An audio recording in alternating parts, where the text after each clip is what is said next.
Contacting and communicating in cyberspace.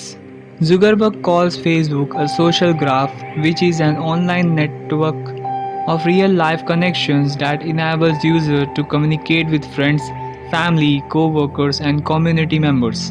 Originally restricted to just college students, today Facebook is open to anyone older than 13. Of the 250,000 new members who sign up daily, the majority are 25 or older, a trend that Zuckerberg predicts will continue as more and more working adults seek a way to contact and communicate with people they know or would like to know. What is a social networking site and what makes Facebook so special that it's adding a million new people a week? Social networking is cyberspace version of a local hangout or a break room at work.